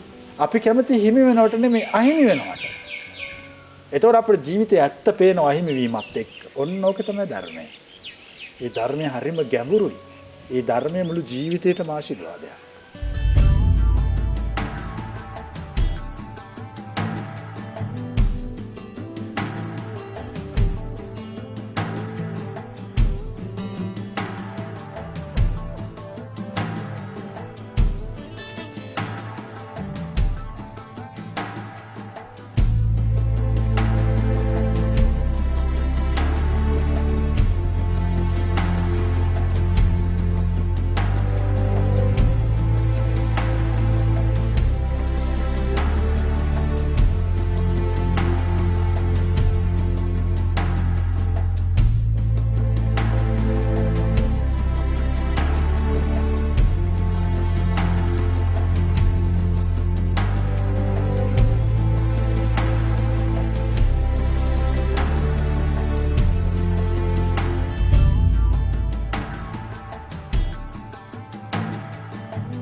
ස්වාමීන් වහන්සේ මේ සියල්ල හදාගන්න අවශ්‍ය කරන මේ මූල්‍යමය හයිය ඔබ වහන්සේට කොහෙන්ද හම්බෙන්නේ? මේකට එක පැත්තකින් කාට හරි දෙන්න පුළුවන් රාජ්‍ය අනුග්‍රහය හම්බෙනවා කියලා. ඔබ වහන්සේට තියෙන ඒ කියන්නේ සම්බන්ධකම් ඉහළ තානාන්තර තියන අයත් එක්ක තියෙන සම්බන්ධකම් කියලා. මෙතෙන්ට පක්ෂ විපක්ෂ අපිට එහෙම ක්‍රියාකාරී පක්ෂ දේශපාලනයක් නැහැ. අපි විවෘත අදහස් දරන මිනිස්සු. කවුරු හරි කෙනෙක් යහපත් හොඳ දෙයක් කරනවා නම් එයාගේ පක්ෂ ජාතිය මම බලන්නේ නැහැ. මං ගිලියට උදව් කරනවා. මිනිස්සු කොච්චර බැන්නත් හොඳ කිව්වත් මං ගිහින් උදව් කරනවා. ඒ මගේ විදිය. ඉතින් ඒ නිසා ඒ වගේම අපිට මේ ව්‍යාපෘති වලට කෝටි ගණනින් උදව් කරන විශාල පිරිසක් ලෝකේ පුරා ඉන්නවා. ඒ ඔක්කොම අර විදියට හිතන මිනිස්සු. වෙනස් විදියට හිතන මිනිස්සු. ඒ ලෝකේ වෙනස් විදියට හිතන මිනිස්සු තමයි ධනවත්. ලෝකේ වෙනස් විදියට හිතන මිනිස්සු තමයි උගත්. ලෝකේ වෙනස් විදියට හිතන මිනිස්සු තමයි සිත අවදි කරගත්ත නිවන් දැකපු කට්ටිය. මේ තුන්ගොල්ලෙක් ඉන්න වෙනස් මිනිස්සු. අන්කොමන් මිනිස්සු. ඉතින් උමන්දාව මේ අන්කොමන් මිනිස්සුන්ට හදපු ෂේම භූමියක්. ඒක සාම්ප්‍රදායික පන්සලක් නෙමෙයි. ඔක්කොම ආරාමංග තිබ්බට වෙනස් මිනිස්සුන්ට හදපු තැනක් මෙතන. ඉතින් මේ මිනිස්සු මෙතෙන්ට එනවා. ඇවිල්ලා මෙතන සති ගණන්, මාස ගණන් ආගමක් නැහැ එතකොට. ජාතියක් නැහැ. සුදු අයත් එනවා, අපේ අයත් එනවා. ඔක්කොම එනවා. ඒ ඇවිල්ලා ඒගොල්ලෝ දහම හොයන. දහම කියන්නේ ආගමක් නෙමෙයි. දහම කියන්නේ ජීවත් වෙන විදිය. ජීවත් වෙන විදිය. කියන්නේ අපි ගැන තේරුම් ගන්න එක තමයි ධර්මය. බණපොත් 10 ගාණක් කියවට වඩා වැදගත් තමන්ගේ හිත කියව ගන්න එක. උමන්දාවේ උගන්වන්නේ හිත කියව ගන්න විදිය. කියන්නේ මං ගැන සොයා ගන්නවා. දැන් අපිට මහින්ද රාජපක්ෂ අගමැතිතුමා, ඊට පස්සේ ජනාධිපතිතුමා, බැසිල් රාජපක්ෂ මැතිතුමා ඒ අයගේ විශාල සහයෝගයක් මේ වැඩපිළිවෙලට ලැබුණා. ඒ නිසා තමා අගමැතිතුමා ඇවිල්ලා මේවා විවෘත කළා, මේවා ඇවිදලා, මේ පාරවල් හදලා, මේ ප්‍රදේශයට ජලය සියල්ල සපයලා දුන්නා. ඉතින් රජයකින් ඒක කරන්න ඕනේ. ඇත්තට මේක මං කරන්න ඕන වැඩපිළිවෙලක් නෙමෙයි, මේක රජයක් කරන්න ඕන වැඩපිළිවෙලක්, ආණ්ඩුවකින් කරන්න ඕන වැඩ. මේ ජාතිය නැගිට්ටවන්නේ. මිනිස්සු වෙනුවෙන් ගොඩ නගන්නේ. ඒ වගේම ලංකාවේ විවිධ විශාලම ධනවතුන්, ව්‍යාපාරිකයෝ මෙතන ස්ථානෙට ඇවිල්ලා මේවා බලලා මේව ගොඩ නැගුවා. ඒ වගේම දුප්පත් මිනිස්සු. පින්කට වලට පොඩි ගණන් දාන රුපියල් ඒ හැමෝම උදව් කරගත්තා අපි. හැමෝගෙම සහයෝගයෙන් තමයි මේ අවුරුදු දැන් අපි මේක පටන් ගත්තේ 2016 මුල. දැන් 2021 අවුරුදු 5යි. අවුරුදු 5ට තමයි මේ කිලෝමීටර් 3ක් විතර හදලා තියෙන්නේ. ඒතකොට රට හදන එකත් ඕක විදියට ලොකු දෙයක් නෙමෙයිනේ. ඔබ වහන්සේගේ මට මෙහෙම අහන්න හිතුණා. දැන් අපි කතා කරන මේ පන්සල එහෙම නැත්නම් අපි ගිහිල්ලා බුදුන් ඉන්නවායයි හිතාගෙන වන්දනාමාන කරන තැන්. ඒ තැන්වල අපිට ආර්ථිකය හදාගන්න හැටි කියලා දෙන්නේ නැහැ. හැබැයි මෙතනට ආවට පස්සේ ආර්ථිකය හදාගන්න හැටි කියලා දෙන්න හොඳටම. මම ඔබ වහන්සේගෙන් මෙහෙම අහුවා. මෙතන ඇත්තටම බණ කියන්නේම නැද්ද? මෙතන බණ අර සාම්ප්‍රදායිකව බණ කියන්න හදපු තැනක් නෙමෙයි. ඒ වගේ තැන් ඕන තරම් තියෙනවනේ. පන්සල් දවස් ගාණක් ලංකාවේ තියෙනවා. මෙතන බණ කළා පෙන්නන තැනක්. කියන්නේ ඔයයි බණ අහලා එනවා. ඒකට ඔයාට එක දැන් අපි ඉස්කෝලේට යනවා. අපේ පන්තියේදී ගුරුවරයා උගන්වනවා. ඒ පාඩම සම්පූර්ණ නැහැ. ඊට පස්සේ ගුරුවරයා කියනවා අපි ලැබ් එකට යන්න. අපි ලැබ් එකට ගිහිල්ලා අපිට අර උගන්වපු පාඩම කළා පෙන්නනවා. එතකොට තමයි සම්පූර්ණ. මේ තමයි ලැබ් එක. බණ ලෝකේ විවිධ මිනිස්සු බණ අහනවානේ, විවිධ ආගම්. හැමෝම ලෝකේ සත්‍ය එකයිනේ. ඒකම සත්‍යම් මේ. එකම සත්‍යයක් ලෝකේ පවතිනවා. ඒ එකම සත්‍ය කරන විදිය මෙතන කියලා දෙනවා. ඒක මේ මහා බර ක්‍රමයක් නෙමෙයි. හරි සරල ක්‍රමයක්. චුල්ලපන්තක හාමුදුරන්ට එක ගාතාවක්වත් පාඩම් කරගන්න බෑ කිව්වහම බුදුහාමුදුරුවෝ මහා ලොකු බ්ලැක් බෝඩ් එකකට මේ රට හුණු පෙට්ටි ගානක් ගෙනල්ලා පැහැදිලි කළේ නැහැ.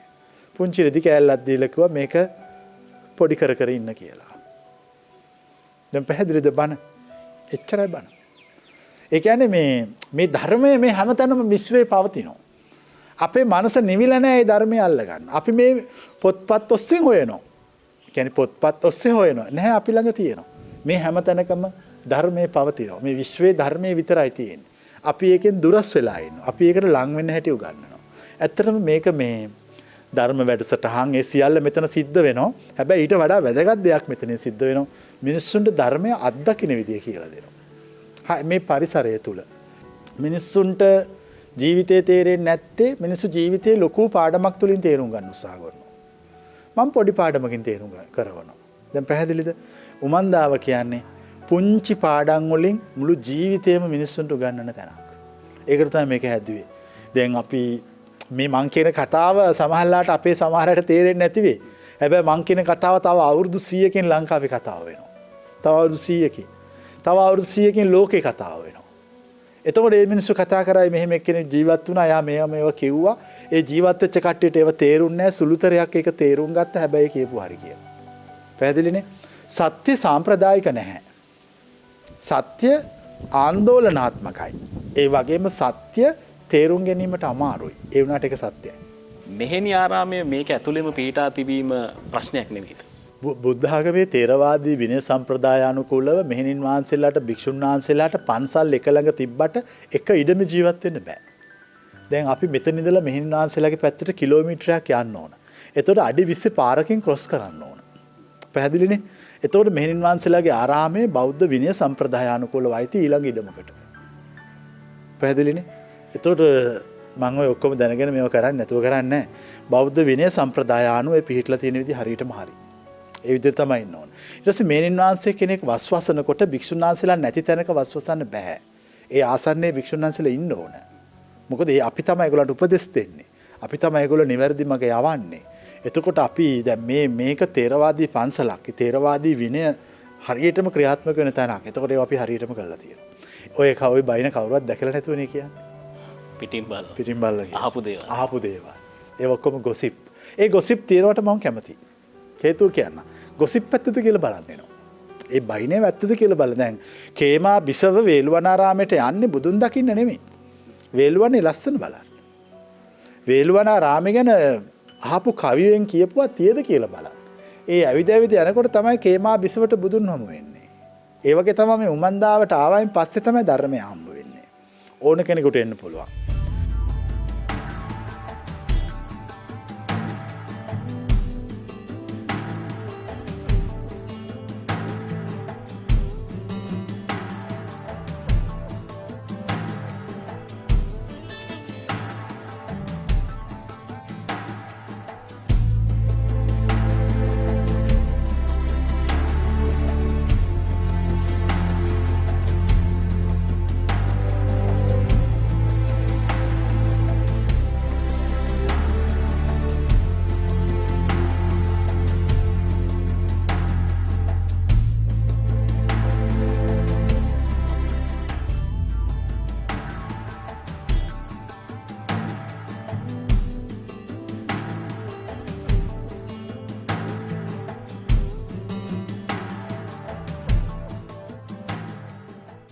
දීගායු කැෆේ කියලා එක්තරා අවස්ථාවක ඊට පස්සේ අහස්වේර සීතමාලිගය ධර්මශාලා වගාවන් මේ ඔක්කොම කාබනික පොහොර ව්‍යාපෘති මේ ඔක්කොම දේවල් කරන්න අවශ්‍ය කරන පිරිස් බලය යුද හමුදාව සම්බන්ධ කරගෙන කරන්නේ මේ එයාට වැටුපක් ගෙවනවද නැහැ. ලංකාවේ ඉස්සර ඉඳලම විහාර ගොඩනැගුවේ හමුදාවෙන්. දුර්ගම රජුරෝ යුද්ධයට යනකොටත් පන්සල් හදාද තමයි ගිහිලා තියෙන්නේ. ඉතින් අදත් අපිට යුද හමුදාව සිවිල් ආරක්ෂක බලකාය ඒක අපි ಜಾති ભેදයක් බලන්නේ නැහැ. දැන් හුඟක් දෙමළ කට්ටිය, තමිල් කට්ටිය මෙහෙ එනවා. අපි ඒගොල්ලන්ට ගොඩාක් කාර්මිකව සලකනවා. ඊට පස්සේ ඒගොල්ලෝ මෙහෙන් ඒගොල්ලන් කාලි ඉවරලා ගියාම ඒගොල්ලෝ අපිට ආයෙ කතා කරනවා. හරි හිතවත් වෙනවා. මං කියන්නේ අපි මේ මිනිස්සු බෙදෙන්න ඕනේ නැහැ කියලා. මිනිස්සුන්ට අපි මනුස්සත්වයෙන් සලකන්න ඕනේ. ඒතර අපිට කිව්වොත් ඒ දෙමළ අය ඇවිල්ලා අපිට තයිපොංගල් සමරන්න අවස්ථාවක් දෙන්න කියලා අපි ඒගොල්ලන්ට අවශ්‍ය සියල්ලම හදලා දෙනවා. මම එහෙම කියලා තියෙන්නේ. ඒතර අපි දෙගොල්ලෝ අතර තියෙන සීමා ඉවත් වෙනවා. මිනිස්සු වශයෙන් අපි එකතු වෙනවා. මෙතන අපට අවශ්‍ය හැම දෙයක් කරන්න. ඉතින් මේත අපේ යුද හමුදාපතිතුමා මේ වැඩපිළිවෙලට ඉතාම හොඳ දායකත්වයක් සපයනවා. ඒ වගේම යුද හමුදා සමාජිකයෝ අපි මේ ට්‍රේනින් කරනවා. කොම්පෝස්ට් පොහොර හදන්න. ඊට පස්සේ වගාවල් වලට, ඊට පස්සේ කෑම වලට, නිෂ්පාදන වලට. ඊට පස්සේ ඒගොල්ලොත් තියෙන මානසික දැන් හුඟක් අයට තරුණ කට්ටිය තියෙනනේ මානසික ප්‍රශ්න. කියන්නේ මං ජීවිතේ මට ප්‍රශ්නයක් වුණාම මං ඊළඟට කරන්න ඕනේ මොකද්ද? අපි මෙතනින් උපදෙස් දෙනවා. ජීවිතේ කිසිම කෙනෙක් නැති කරගන්න ඕනේ නැහැ. ජීවිතේ ගොඩාක් වටින එකක්. හැම ප්‍රශ්නයකටම ලෝකේ උත්තරයක් තියෙනවා. ප්‍රශ්නයකට උත්තරයක් නැත්නම් ඒ ආපු එක ප්‍රශ්නයක් කියලා කියන්න බෑ. පැහැදිලිනේ? ආපු එක ප්‍රශ්නයක් වෙන්නේ අනිත් පැත්තේ උත්තරයක් තියෙන තාක්. මේ වගේ ගැඹුරු ඒවා මෙතන සාකච්ඡා කරනවා. සාකච්ඡා කරාම මේගොල්ලන්ට ජීවිතේ තේරෙනවා. ඒ නිසා මං හිතන්නේ යුද හමුදා විතරක් නෙමෙයි සියලුම අය පොලිසියෙන් අපට සහයෝගය දෙනවා. අපි ලංකාවේ දැන් පහුගිය දශක පොලිස්පතිතුමා ලංකාවේ සියලුම පොලිසිවල පොලිස් පුහුණුව ආයතන වල ඉන්න සියලුම මේ ගොල්ලන්ට කියන්නේ කෝකිවරු උයන අය එනලා මෙහි කෑම මේ ගොඩක් අයට තියෙන ප්‍රශ්නයක් තමයි සුගර්, කොලෙස්ටරෝල්, ප්‍රෙෂර්. මේවට හේතු වෙන්නේ අපේ කෑම ක්‍රමය. ඉතින් අපි මෙහි හදලා තියෙනවා එහෙම නොවන කෑම ක්‍රමයක්. ඉතින් ඒක ලංකාවට හොඳ ක්‍රමයක් ඇත්තට. මේකේ දැන් අපි තෙල් වැඩි පාවිච්චි කරන්නේ, ලුණු නැහැ, කිසිම කෘත්‍රිම රසකාරකයක් නැහැ. දේශීය දේව අපේ මීට අවුරුදු 50කට කලින් තිබුණෙත් ඒකමයි. ඒකම අපි මෙහි ප්‍රායෝගිකව කරනවා. ඉතින් ඒවා ඕන කෙනෙකුට බලා ගන්න හොඳ අවස්ථාවක්. මම කියන්නේ ලංකාවෙම ඉන්න පිට රටවල ඉන්න අයට මෙතනින් ගොඩාක් දේවල් ගන්න තියෙනවා. මෙතනින් බුද්ධ ආගමේ ගැඹුරු දාර්ශනික කතාව විතරක් නෙමෙයි. සම්පූර්ණම ජීවත් වෙන ස්ටයිල් එක. ඒතකොට අපි මෙතන ප්‍රධාන කොටස් දෙකකට බෙදලා ඊට පස්සේ වයසක අයට වෙනම, මෙනින් වහන්සේලාට වෙනම කොටසක්, දැන් අපි යුද හමුදාවට වෙනම කොටසක් රජයට පරිත්‍යාග කළා. උමන්දාවෙන් ඉඩමක් විශ්‍රාමික යුද හමුදා සෙබළුන්ට ඒගොල්ලන්ගේ විවේක සුවයෙන් අවසන් කාලයේ විශ්‍රාම සුවයෙන් ගෙවන්නට විවිධ ව්‍යාපෘති ඒ ව්‍යාපෘති ගොඩාක් ක්‍රියාත්මක වෙන තැනක්. ඒ වගේම දැන් මේ භික්ෂුන් වහන්සේලා ඉන්න ප්‍රදේශය දැන් ගිහි කට්ටිය ආවම දැන් ඕගොල්ලෝ ආවත් මේ ප්‍රදේශේ තමයි නවතින්නේ. ඒතර කාන්තාව මේ ප්‍රදේශේ ඉන්නේ සාමාන්‍යයෙන් මෙහි ඉන්නේ පිරිමි කට්ටිය. කාන්තාව ආවම ඒගොල්ලන් නවතින වෙනම ප්‍රදේශයක් තියෙනවා. ඒ තමයි මෙහෙණින් වහන්සේලා ඉන්න පැත්ත. ඒ පැත්තේ වෙනම ඒගොල්ලන්ට අවශ්‍ය කරන සියලු පහසුකම් හදලා තියෙනවා.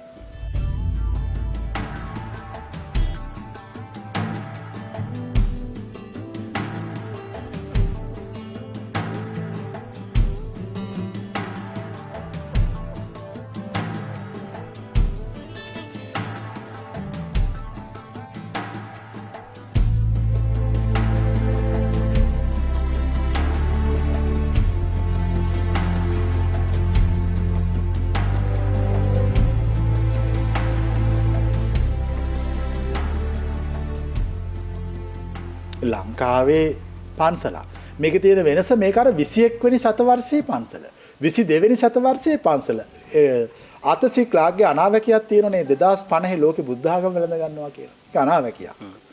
මොන බුද්ධ ආගමද? මහායානද? තේරවාදද? වජ්‍රයානද? නැත්නම් ඒ කාලේ සමාජයට ගැලපෙන බුද්ධ ආගමක්ද? සමාජයට ගැලපෙන එකක්. අන්න ඒක හදන්න ඕනේ. අන්න ඒක හදන්න ඕනේ. දැන් පැහැදිලිනේ මම කරන්නේ ඒක. මිනිස්සු ඉල්ලන මිනිස්සුන්ට නිදහසේ තේ දැන් බුදුහාමුදුරුවෝ කළෙත් ඒක. බුදුහාමුදුරුවෝ බණ කියන්න ගියාම පාවිච්චි කරේ හරි පුංචි සිම්පල් මෙතඩ්ස්. පුංචි ක්‍රම. ඒ ක්‍රම වලින් මිනිස්සු එන්ලයිටන් වුණා. මිනිස්සු නිවන් අවබෝධ කළා. ජීවිතේ දැක්කා. අමුතු දේවල් කරේ නෑ පටාචාර කිසා ගෞතමි අඟුලි ඒ ඔක්කොම හරි පොඩි දේවල් තුල අන්න ඒක අපි උගන්වනවා. සමාජයට අවශ්‍ය බුද්ධ ආගම. මේ දැන් යුරෝපීය ජාතික ගොඩක් මෙහෙට කැමති හේතු හරි නීට් මේ හරි පිළිවෙලයි. වැඩපිළිවෙල දානේ වළඳන විදිය ඊට පස්සේ බුදු වන්දනාවට වඩින විදිය හරිම පිළිවෙලයි. ඒ පිළිවෙලට අපි කවුරුත් ආසයි කැමති. ඒ පිළිවෙල තමයි බුද්ධ ආගම. බුදුහාමුදුර ශාක්‍ය වංශේ රජකුමාරයෙක්. දැන් සේකියා ශික්ෂාපද කියවුවාම විනය පිටකේ සේකියා ශික්ෂාපද 75ක් තියෙනවා. ඒ 75ෙම තියෙන්නේ ලස්සනට පිළිවෙලට කන බොන හැටි. සිවුරු පොරවන හැටි. ඇවිදින හැටි. බණ කියන හැටි. ඒව උගන්වලා තියෙනවා. දැන් ඔයා මෙහි දවස් දෙකක් විතර හිටියා. ඔයා දැක්කද මෙහි ඉන්න කවුරුවත් නිකන් ඔළුව බර වෙලා වගේ, හිර වෙලා වගේ ඉන්නවා. හැමෝම ඉහිල් වෙච්ච මිනිස්සු. ඉහිල් වෙලා. කියන්නේ නිවිලා. නිවිලා ඉවරයි. ඉතින් ඒකනේ අවශ්‍ය. ඒක තමයි බුදුහාමුදුරන්ගේ ඉගැන්වීම. අර උපක කියන්නේ බුදුහාමුදුර යනකොට දැකලා හරිම නිකන් හරිම නිවිච්ච කෙනෙක්, ඉහිල් වෙච්ච කෙනෙක්, ශාන්ත වෙච්ච කෙනෙක්. නිවිලා ඒගොල්ලෝ. කයෙන් කතා කරනවා, හයියෙන් සද්ද කරනවා, ඇවිදින ඔක්කොම කළාට ඇතුළේ නිවිලා. අන්න ඒක තමයි පණිවිඩය. ඉතින් මම කියන්නේ 2050 අපි බුදු දහමේ පණිවිඩය. ඇත්තටම බුදු දහමේ පණිවිඩයට වඩා මම එකට කැමති සෝබා දහමේ පණිවිඩය. සෝබා දහමේ පණිවිඩය එළියට යවන්න ඕන. මේ වගේ ලස්සන පරිසරයක් එකතු කරගෙන. ඒකට තමයි මම දාව හදලා තියෙන්නේ.